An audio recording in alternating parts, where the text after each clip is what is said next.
గుజరాత్ లో బీజేపీ ప్రభంజనం సృష్టించింది. 182 అసెంబ్లీ స్థానాలున్న గుజరాత్ లో మెజారిటీ మార్క్ 92 కాగా 300 సీట్లు కమలం ఖాతాలోకి పడుతున్నాయి. వరుసగా ఏడోసారి బీజేపీ ఘన విజయం సాధించింది. గుజరాత్ చరిత్రలోనే అత్యధిక స్థానాల్లో గెలిచిన పార్టీగా కొత్త రికార్డులు సృష్టించింది.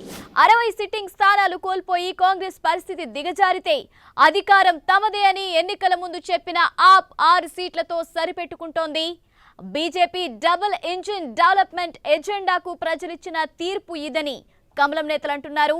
ప్రధాని మోదీపై ప్రజల నమ్మకానికి నిదర్శనమని విశ్లేషిస్తున్నారు. బీజేపీ 155 స్థానాలు గెలిచే అవకాశం ఉంది. కాంగ్రెస్ 61 స్థానాలు కోల్పోయింది. గత ఎన్నికల కన్నా బీజేపీ 56 స్థానాలు అదనంగా గెలుస్తోంది.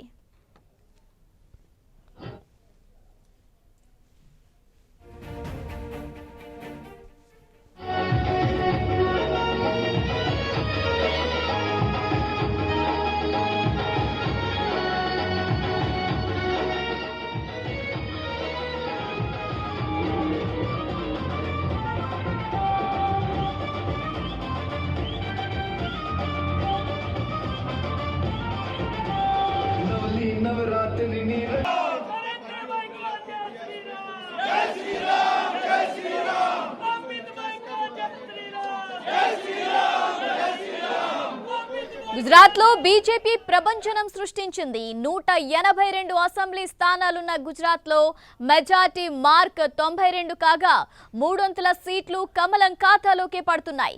వరుసగా ఏడోసారి బీజేపీ ఘన విజయం సాధించింది. గుజరాత్ చరిత్రలోనే అత్యధిక స్థానాల్లో గెలిచిన పార్టీగా కొత్త రికార్డులు సృష్టించింది. 60 సిట్టింగ్ స్థానాలు కోల్పోయి కాంగ్రెస్ పరిస్థితి దిగజారితే అధికారం తమదే అని ఎన్నికల ముందు చెప్పిన ఆప్ 6 సీట్లతో సరిపెట్టుకుంటోంది. బీజేపీ డబుల్ ఇంజిన్ డెవలప్మెంట్ ఎజెండాకు ప్రజలిచ్చిన తీర్పు ఇది అని కమలం నేతలు అంటున్నారు. ప్రధాని మోదీపై ప్రజల నమ్మకానికి నిదర్శనమని విశ్లేషిస్తున్నారు. బీజేపీ 155 స్థానాలు గెలిచే అవకాశం ఉంది. కాంగ్రెస్ 61 స్థానాలు కోల్పోయింది. గత ఎన్నికల కన్నా బీజేపీ 56 స్థానాలు అదనంగా గెలుస్తోంది.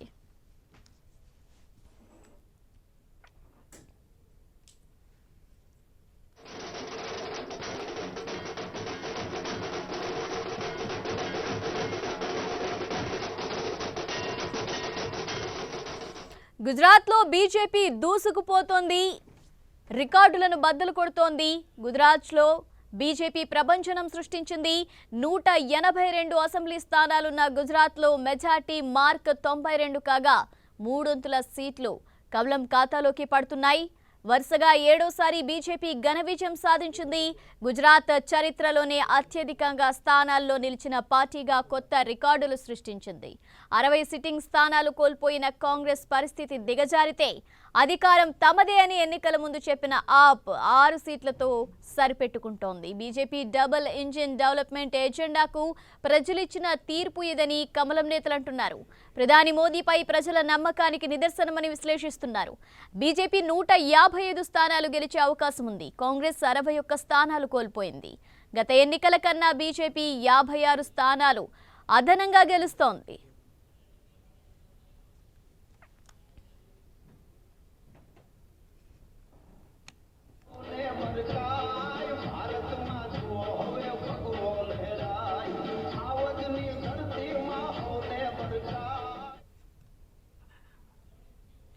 గుజరాత్ లో బీజేపీ రికార్డులు బద్దలు కొట్టింది. గత 4 దఫాలుగా వరుసగా ప్రతి అసెంబ్లీ ఎన్నికల్లో సీట్ల సంఖ్య తగ్గడంతో ఈసారి కూడా సీన్ రిపీట్ అవుతుందని ఎదురుచూసిన ప్రత్యర్థి పార్టీలకు కమల దళం గట్టి షాక్ ఇచ్చింది.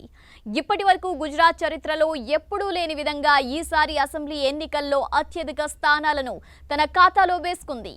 1985 అసెంబ్లీ ఎన్నికల్లో కాంగ్రెస్ సాధించిన 149 సీట్ల ఆధిక్యత అత్యధిక రికార్డును కూడా బీజేపీ ఇప్పుడు బద్దలు కొట్టింది. గుజరాత్ అసెంబ్లీలో మొత్తం 182 స్థానాలుంటే ఇప్పటికీ 150కి పైగా స్థానాల్లో స్పష్టమైన ఆధిక్యాన్ని ప్రదర్శిస్తూ ముందుకు దూసుకుపోతోంది. 2002 నుంచి 2017 వరకు ప్రతి అసెంబ్లీ ఎన్నికల్లోనూ బీజేపీ గ్రాఫ్ తగ్గుతూనే ఉంది. అయితే ఈసారి మాత్రం ఆ ట్రెండ్ను బీజేపీ రివర్స్ చేసేసింది. 1995లో గుజరాత్లో తొలిసారి అధికారంలోకి వచ్చినప్పుడు బీజేపీ 121 సీట్లను కైవసం చేసుకుంది. మొత్తం 185 స్థానాల్లో కమలం పార్టీ 42.51% ఓటు షేరును సాధించింది. అప్పట్లో గుజరాత్ అసెంబ్లీలో కాంగ్రెస్ బలం కేవలం 45 స్థానాలు మాత్రమే. 1998లో వచ్చిన ఎన్నికల్లో సీట్లు కాస్త తగ్గి బీజేపీ బలం 117కు పడిపోయినా 95 ఎన్నికలతో పోల్చితే ఓట్ల శాతం మాత్రం పెంచుకుంది. అయితే ఆ తర్వాత వరుసగా అన్ని అసెంబ్లీ ఎన్నికల్లోనూ సీను మారుతూ వస్తోంది. గుజరాత్ ముఖ్యమంత్రి హోదాలో 2002 అసెంబ్లీ ఎన్నికలను ఎదుర్కొన్న నరేంద్ర మోదీ పార్టీకి తిరుగులేని మెజారిటీని కట్టబెట్టారు. 2002 ఎన్నికల్లో ఆ పార్టీ ఏకంగా 127 స్థానాల్లో విజయకేతనం ఎగురవేసింది. ఇప్పటి వరకు గుజరాత్లో బీజేపీ సాధించిన అత్యధిక స్థానాలు ఇవే. గోద్రా విధ్వంసం వెంటాడుతున్నా సరే ఆ ఏడాది జరిగిన ఎన్నికల్లో బీజేపీ 49.8% ఓట్ షేర్ను సాధించి రికార్డు సృష్టించింది. ఇంతవరకు బాగానే ఉన్న బీజేపీ గ్రాఫ్ ఆ తర్వాత నుంచి క్రమంగా పడుతూ వచ్చింది. 2007 అసెంబ్లీ ఎన్నికల నాటికి మోదీయే గుజరాత్ సీఎంగా ఉన్నా గత ఎన్నికల రికార్డు రిపీట్ కాలేదు. 2002లో సాధించిన వాటికంటే 10 సీట్లు తక్కువే వచ్చాయి. బీజేపీ 117 సీట్లను గెలుచుకుంటే కాంగ్రెస్ తన బలాన్ని 59 స్థానాలకు పెంచుకుంది. ఇక 2012 అసెంబ్లీ ఎన్నికల్లో సీటు మళ్లీ తగ్గాయి. గుజరాత్ ముఖ్యమంత్రిగా మోదీకి ఇవే చివరి ఎన్నికలు. అప్పుడు బీజేపీ 115 సీట్లను గెలుచుకుంది. ఓట్ షేర్ కూడా 47.85%కి పడిపోయింది. అసెంబ్లీలో కాంగ్రెస్ తన బలాన్ని 59 నుంచి 61 స్థానాలకు పెంచుకుంది.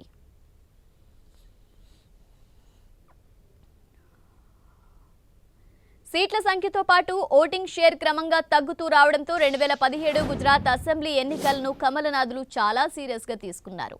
అంతకుముందు ఎన్నికల వరకు గుజరాత్ ముఖ్యమంత్రిగా ఉన్న మోదీ 2017 గుజరాత్ అసెంబ్లీ ఎన్నికల నాటికి దేశ ప్రధానిగా ఉన్నారు. మోదీ గుజరాత్ సీఎంగా ఉన్నప్పుడు తిరిగిలేని మెజార్టీ సాధించామని, ఇక ఆయన ప్రధానిగా ఉండగా అంతకు మించిన మెజార్టీతో రికార్డు సృష్టించాలని బీజేపీ భావించింది. మిషన్ 150 పేరుతో ఖచ్చితంగా 150 సీట్లు సాధించి తీరాలంటూ అమిత్ షా పార్టీ శ్రేణులకు టార్గెట్ ఫిక్స్ చేశారు. అయితే అమిత్ షా మిషన్ 150కి పటీదారు ఉద్యమం గండికొట్టింది. విజయ్ రూపానీ ప్రభుత్వానికి వ్యతిరేకంగా పెద్ద ఎత్తున ఎగిసిన పాటీదారు ఉద్యమం బీజేపీ బలాన్ని అసెంబ్లీలో 99కి తగ్గించింది. గుజరాత్ మోడల్ అభివృద్ధి మొత్తం నీటి బుడగా అంటూ రాహుల్ గాంధీ చేసిన ప్రచారం కాంగ్రెస్ పార్టీ బలాన్ని 77కి పెంచింది.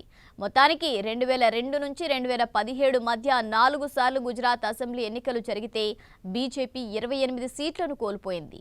సరిగ్గా ఇదే సమయంలో కాంగ్రెస్ పార్టీ 26 స్థానాలను తన ఖాతాలో వేసుకుంది. అయితే ఈసారి మాత్రం ఆ పొరపాటు జరగకుండా బీజేపీ గట్టిగానే ప్రయత్నించింది.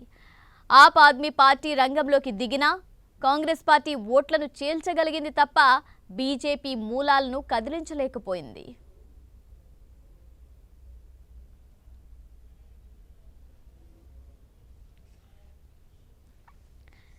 ఇక ఇదే విషయానికి సంబంధించిన తాజా సమాచారం మా ప్రతినిధి గోపిని అడిగి తెలుసుకుందాం. గోపి, కౌంటింగ్ ఎంతవరకు వచ్చింది?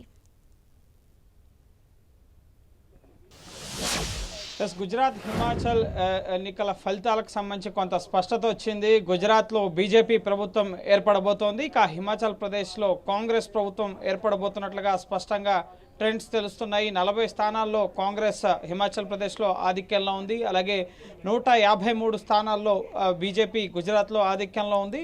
సో ఇప్పటికే కొన్ని స్థానాల్లో విజయాలను సైతం బీజేపీ కాంగ్రెస్ పార్టీలు నమోదు చేసుకుంటున్న పరిస్థితి ఈ రెండు రాష్ట్రాల్లో కూడా. సో రెండు రాష్ట్రాల్లో కూడా బీజేపీ గుజరాత్లో అలాగే కాంగ్రెస్ హిమాచల్ ప్రదేశ్లో ప్రభుత్వాలను ఏర్పాటు చేయడం ఖాయంగా కనిపిస్తోంది. ఎందుకంటే స్పష్టమైన లీడింగ్స్ మ్యాజిక్ ఫిగర్కి దాటి ముఖ్యంగా రికార్డు స్థాయిలో భారీ బంపర్ మెజారిటీతో గుజరాత్లో బీజేపీ విజయాన్ని నమోదు చేయబోతోంది. ఇప్పటి వరకు 1980 తర్వాత ఎప్పుడు కూడా ఇంత రికార్డు స్థాయిలో అక్కడ విజయాల్ని నమోదు చేయలేదు. అంత స్థాయిలో 27 ఏళ్ల తర్వాత 3 దశాబ్దాల తర్వాత బీజేపీ భారీ మెజారిటీతో 150 స్థానాలకు పైగా, గతంలో 2002లో కాంగ్రెస్ 149 స్థానాలని సంపాదించుకుంది. సో ఆ రికార్డుని బ్రేక్ చేస్తూ బీజేపీ తన ఓట్ షేర్ను పెంచుకొని అక్కడ ప్రభుత్వాన్ని ఏర్పాటు చేయబోతోంది. ఇక హిమాచల్ ప్రదేశ్లో ఎప్పుడు కూడా ప్రభుత్వం ప్రభుత్వం మారుతుంటుంది ప్రతి 5 ఏళ్లకు ఒకసారి. సో గతసారి బీజేపీకి అవకాశం ఇచ్చిన పహాడీలు ఈసారి కాంగ్రెస్ పార్టీకి మళ్ళీ పట్టం కట్టారని చెప్పాల్సి ఉంటుంది. బీజేపీకి కొంత వారి పార్టీ నుంచి వెళ్ళిపోయిన రెబల్స్, అలాగే కాంగ్రెస్ ఇచ్చిన హామీలు ఇవన్నీ కూడా కాంగ్రెస్ పార్టీకి బీజేపీకి ముఖ్యంగా అధికారాన్ని దూరం చేయడం, కాంగ్రెస్ పార్టీకి అనుకూలంగా ప్రజలు ఓటు వేయడం వెనక ప్రధాన కారణాలుగా చెప్పాల్సి ఉంటుంది. సో ప్రస్తుతం ఇంకా ఓటింగ్ అనేది కొనసాగుతుంది. సాయంత్రం 4 గంటల వరకు కూడా ముఖ్యంగా ఈ కౌంటింగ్ అనేది కొనసాగే అవకాశం ఉంది. ప్రధానంగా సంబరాలకి సిద్ధమవుతున్న పరిస్థితి. అటు గాంధీనగర్లోను, అహ్మదాబాద్ గాంధీనగర్, అలాగే ఢిల్లీ బీజేపీ కేంద్ర కార్యాలయంలో బీజేపీ వేడుకలకు సిద్ధమవుతున్న పరిస్థితి. ఇటు హిమాచల్ ప్రదేశ్లో ముఖ్యంగా అక్కడ షిమ్లాలో, ఇటు ఢిల్లీ కేంద్ర కార్యాలయంలో కాంగ్రెస్ సైతం వేడుకలకు సన్నద్ధమవుతున్న పరిస్థితి ఉంది. సాయంత్రం 6 గంటలకి బీజేపీ కేంద్ర కార్యాలయానికి ప్రధాని మోడీ అలాగే కేంద్ర మంత్రులంతా కూడా బీజేపీ కేంద్ర కార్యాలయానికి వచ్చి ఇక్కడ విజయోత్సవ వేడుకల్ని నిర్వహించుకోబోతున్నారు. ఈ గుజరాత్ విజయాన్ని యావత్ దేశానికి తెలిసే విధంగా ఈ ముఖ్యంగా విజయోత్సవ కార్యక్రమాలు నిర్వహించాలని చెప్పి బీజేపీ భావిస్తుంది. ఎందుకంటే నెక్స్ట్ రాబోయే జనరల్ ఎలక్షన్స్కి ఇది ఒక ట్రయల్ మాత్రమే.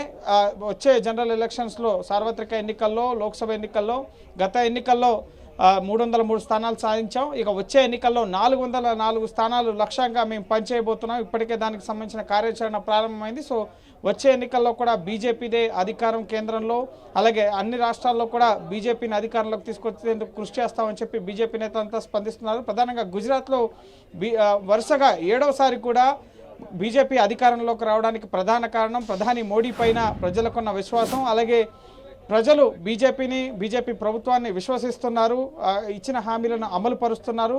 అలాగే డబుల్ ఇంజన్ సర్కార్, రాష్ట్రంలోనూ కేంద్రంలోనూ ఒకే ప్రభుత్వం ఉంటే ఆ అభివృద్ధికి ఎక్కడ ఆటంకం లేకుండా ముఖ్యంగా అటు రాష్ట్రం, దేశం అభివృద్ధి చెందుతుందన్న అంశాలతో పాటుగా ఇచ్చిన హామీలు కూడా ఇటు తోడ్పడ్డాయి అన్నది ప్రధానంగా బీజేపీ నేతలు చెప్తున్న అంశం. అది అంతర్జాతీయ స్థాయిలో గుజరాత్ పేరు వినిపించడం కానీ, కోవిడ్ వ్యాక్సినేషన్ కానీ, కోవిడ్ సమయంలో గరీబ్ కళ్యాణ్ అన్న యోజన ద్వారా పేదలకి అండగా ఉండడం కానీ, ఈ విధంగా అనేక అంశాలు బీజేపీకి ప్లస్ అయ్యాయని చెప్పి బీజేపీ నేతలు చెప్తున్నారు.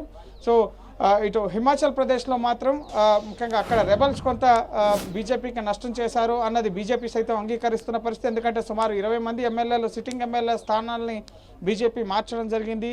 సో వారంతా కూడా ఇండిపెండెంట్గా పోటీ చేసి బీజేపీకి కొంత నష్టం చేకూర్చిన పరిస్థితి. అలాగే కాంగ్రెస్ సైతం అక్కడ ఉన్న స్థానిక సమస్యలు, ముఖ్యంగా యాపిల్ రైతుల సమస్యలు కానీ, నిరుద్యోగం కానీ, ముఖ్యంగా ధరల పెరుగుదల కానీ, ఇటువంటి అనేక అంశాలని, ముఖ్యంగా రోడ్ల నిర్మాణం కానీ, ఈ విధంగా అనేకమైన అంశాలని, అగ్నిపథ్ స్కీమ్ కానీ ప్రజల్లోకి తీసుకెళ్లడం జరిగింది. సో కాంగ్రెస్కి కొంత ఇవన్నీ కూడా అనుకూలించే అంశాలుగా ప్రజలు ఈసారి కాంగ్రెస్కి పట్టం కట్టారు. వీరభద్ర సింగ్ సతీమణి ఇప్పుడు అక్కడ సీఎం రేస్లో ఆమె పేరు ప్రతిభా వీరభద్ర సింగ్ ఆమె పేరు వినిపిస్తోంది.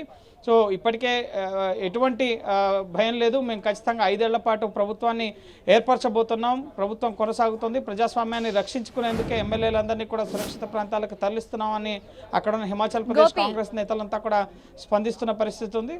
సో ఓవరాల్గా 2 రాష్ట్రాల్లో కూడా ఒక రాష్ట్రం బీజేపీకి, ఒక రాష్ట్రం కాంగ్రెస్కి అన్నట్లుగా బీజేపీ అయితే వరుసగా 7వసారి కూడా గెలవడం అంటే అది సామాన్యమైన విషయం కాదు. ఖచ్చితంగా దేశ రాజకీయాల్లో ఇది ఖచ్చితంగా ఈ ఎన్నికల ఫలితాలు అనేవి కొంత మార్పుని కనబర్చే దిశగానే బీజేపీకి అనుకూలంగా పరిణామాలు ఉంటాయని చెప్పి బీజేపీ నేతలు చెప్తున్నారు. హిమాచల్ ప్రదేశ్ ఫలితాలను మాత్రం అంతగా ఎప్పుడు ముఖ్యంగా 5 ఏళ్లకు ఒకసారి జరిగే పరిణామంగానే బీజేపీ నేతలు చూస్తున్న పరిస్థితి. గోపి, గుజరాత్లో ఈ స్థాయి విజయం సాధించడంపై అసలు బీజేపీలో ఎలాంటి వాతావరణం నెలకొంది? ఏ విధమైన మేనిఫెస్టోతో ప్రజల్లోకి వెళ్ళడం జరిగింది? గుజరాత్ ప్రధానంగా అభివృద్ధి ఎజెండాతో గుజరాత్లో బీజేపీ ప్రజల మధ్యకు వెళ్ళడం జరిగింది. రాష్ట్రంలోనూ కేంద్రంలోనూ బీజేపీ ప్రభుత్వం ఉంటే అనేక సంక్షేమ ఫలాలు ప్రజలకు అందుతాయి అన్నది, ముఖ్యంగా అది కేంద్ర పథకాల ద్వారా కానీ, రాష్ట్ర పథకాల ద్వారా కానీ సంక్షేమ ఫలాలు ప్రజలకు చేరువవుతాయన్న అంశం ప్రధానమైంది. అలాగే ప్రధాని మోడీ మానియా, ప్రధాని గుజరాత్కి సంబంధించిన వాడు, ఖచ్చితంగా అభివృద్ధి ఫలాలన్నీ కూడా గుజరాత్కి తీసుకొస్తాడు అన్న ఒక నమ్మకాన్ని గుజరాత్ ప్రజల్లో కలిగించడం జరిగింది. అలాగే లక్షల కోట్ల రూపాయల ప్రాజెక్టుల ఇనాగ్రేషన్ అనేది ఈ ఎన్నికలకు ముందు, ముఖ్యంగా 1-2 నెలల ఎన్నికల షెడ్యూల్ విడుదలకు ముందు ప్రాజెక్టులన్నింటినీ కూడా ప్రధాని మోడీ ఇనాగ్రేట్ చేయడం జరిగింది. అంతేకాకుండా ఎలక్ట్రిక్ వాహనాలను ప్రమోట్ చేయడం, విద్యార్థులకు ఎలక్ట్రిక్ వాహనాలను ఇవ్వడం, అలాగే కేంద్ర సంక్షేమ పథకాలని గ్రౌండ్ లెవెల్లో ఇంకా క్షేత్రస్థాయిలో ప్రతి ఒక్కరికి చేరువ చేయడం, ఇటు స్మార్ట్ సిటీస్ వైజ్గా కూడా గుజరాత్లో ఉన్న అనేక ప్రాంతాలని అభివృద్ధి చేయడం. ఇప్పటికే గత కొన్నేళ్లుగా అక్కడ 3 దశాబ్దాలుగా సుమారు అక్కడ బీజేపీ ప్రభుత్వం అధికారంలో ఉంది. సో ఉన్న అభివృద్ధి పథకాలని కొనసాగింపు చేయడం అనే అంశాలన్నింటినీ కూడా ప్రజల్లోకి తీసుకెళ్లడం జరిగింది. ఇది కొంత బీజేపీకి ప్లస్ అయింది. అలాగే క్యాండిడేట్ల మార్పు పూర్తిగా గుజరాత్ ఎన్నికలకు ముందు ముఖ్యమంత్రిని మార్చడం జరిగింది కొన్ని నెలల క్రితం. అలాగే క్యాబినెట్ని పూర్తి స్థాయిలో రీషఫిల్ చేయడం జరిగింది. క్యాండిడేట్స్ని సైతం సుమారు కొంతమంది సిట్టింగ్ ఎమ్మెల్యేలకి 20 మందికి పైగా ఎమ్మెల్యేలకు సీట్లు ఇవ్వని పరిస్థితి. వాళ్ళు కూడా రెబల్ గా ముఖ్యంగా పార్టీపై వ్యతిరేకతతో బయటకు వచ్చి పోరాటం చేయకుండా వాళ్ళు కూడా పార్టీ కోసం పనిచేస్తామని చెప్పి పార్టీలోనే ఉంటూ ఈ ఎన్నికల కోసం పనిచేయడం జరిగింది. దీంతో అది కూడా కొంత పార్టీకి ప్లస్ అయిన పరిస్థితి. అలాగే నేర చరిత్రలు లేని వారిని, మంచి క్లీన్ ఇమేజ్ ఉన్న క్యాండిడేట్స్ని నిలబెట్టడం, అలాగే కాంగ్రెస్లో నాయకత్వం లేమి, బీజేపీకి ఉన్న ఇచ్చిన హామీల కన్నా ఇతర పక్షాలు ఆమ్ ఆద్మీ పార్టీ కానీ కాంగ్రెస్ పార్టీ కానీ వారిలో ఉన్న వైఫల్యాలని బీజేపీ పాజిటివ్స్గా మార్చుకుని ఈ ఎన్నికల్లో ప్రచారం చేసి ఇంత రిజల్ట్స్ రాబట్టడం వెనుక ఇది కూడా ఒక కారణంగా బీజేపీ నేతలు భావిస్తున్నారు. హోరాహోరీగా త్రిముఖ పోటీ నెలకొన్నటువంటి గుజరాత్లో కాంగ్రెస్ కనీస పోటీ ఇవ్వకపోవడాన్ని ఏ విధంగా చూడాలంటారు? ఎస్, ప్రధానంగా కాంగ్రెస్ పార్టీకి సంబంధించి అధ్యక్షలేమి అక్కడ గ్రౌండ్ లెవెల్లో క్షేత్రస్థాయిలో ఒక ఫేస్ అంటూ కాంగ్రెస్ పార్టీకి లేకపోవడం. గతంలో అహ్మద్ పటేల్ ఉండేవారు. ఆయన కోవిడ్ సమయంలో ఆయన కోవిడ్తో మరణించడం, సౌత్ గుజరాత్లో ఆ ప్రభావం మొత్తం కూడా ముఖ్యంగా అహ్మద్ పటేల్ ప్రభావం అనేది ఉండేది. పటేల్ సామాజిక వర్గానికి సంబంధించిన యువ ఉద్యమకారులంతా కూడా బీజేపీలో చేరిపోవడం, అలాగే సిట్టింగ్ కాంగ్రెస్కి సంబంధించిన నేతలు కూడా ఈ ఎలక్షన్స్కి ముందు చాలామంది బీజేపీలో చేరిపోవడం, ఇవన్నీ కూడా కాంగ్రెస్ ముఖ్యంగా గెలవలేకపోవడానికి, ఘోరంగా పరాజయం పాలవడానికి, ముఖ్యంగా గతంలో 77 స్థానాల నుంచి ఇప్పుడు 19 స్థానాలకు పడిపోయిన పరిస్థితి. కాంగ్రెస్ ఓట్ బ్యాంకును చీల్చడం, ఇవన్నీ కూడా కాంగ్రెస్ వైఫల్యాలకి కారణమని చెప్పాలి. కాంగ్రెస్ పార్టీకి సంబంధించి అనేక హామీలు ఇచ్చారు. నిరుద్యోగం సంబంధించి ఉద్యోగాలు కల్పిస్తాం, 3 లక్షల ఉద్యోగాలు కల్పిస్తామని, అలాగే ఇటు రుణమాఫీకి సంబంధించిన అంశాలు, అంతేకాకుండా పాత పెన్షన్ విధానాన్ని అమలు చేస్తామన్న విషయాలు, అనేక హామీల్ని, గ్యాస్ సిలిండర్స్ ధర తగ్గిస్తామని, పెట్రోల్ డీజిల్ ధరలు తగ్గిస్తామని అనేక హామీల్ని కాంగ్రెస్ పార్టీ ఇచ్చింది. కానీ నాయకత్వం ఏమి అనేది అక్కడ స్పష్టంగా కనిపించింది. రాహుల్ గాంధీ భారత్ జోడో యాత్రతో దక్షిణాది రాష్ట్రాల్లో ఇటు భారత్ జోడో యాత్రలోనూ ఎన్నికల ప్రచారాన్ని పట్టించుకోకపోవడం, పూర్తిగా ఈ ఎన్నికల ప్రచారంలో కేవలం మల్లికార్జున ఖర్గే, అలాగే అశోక్ గెహ్లాట్, కొంతమంది కీలక నేతలు, పాత కేంద్ర మంత్రులు, వీరు మాత్రమే ఎన్నికల ప్రచారంలో ఉన్నారు. కానీ సోనియా గాంధీ ఎన్నికల ర్యాలీలకి దూరంగా ఉంది. ఇటు గుజరాత్లో ఇటు ప్రియాంక గాంధీ కూడా ఎన్నికల ర్యాలీకి దూరంగా ఉంది. రాహుల్ గాంధీ కేవలం 2 రోజులు మాత్రమే పర్యటన చేశారు. సో ప్రచారంలో కూడా వెనకబడిపోవడం, పార్టీ క్యాడర్ని పట్టించుకోకపోవడం, గతంలో ఉన్న నేతలంతా కూడా బీజేపీలోకి వెళ్ళిపోవడం, అంతేకాకుండా కొంతమంది ముఖ్యంగా కొన్ని స్థానాల్లో కాంగ్రెస్ని భర్తీ చేయడం, ఇవన్నీ కూడా కాంగ్రెస్కి మైనస్గా మనం చెప్పాల్సి ఉంటుంది. సో ఓవరాల్గా ఫలితాల కౌంటింగ్, ముఖ్యంగా ఈ గుజరాత్, హిమాచల్ ప్రదేశ్ కౌంటింగ్ అనేది కొనసాగుతుంది. ఇప్పటి వరకు అయితే గుజరాత్లో బీజేపీ ప్రభుత్వం ఏర్పాటు కావడం, అలాగే హిమాచల్ ప్రదేశ్లో కాంగ్రెస్ ప్రభుత్వం ఏర్పాటు కావడం అయితే ఖాయంగా కనిపిస్తోంది. Thank you Gopi.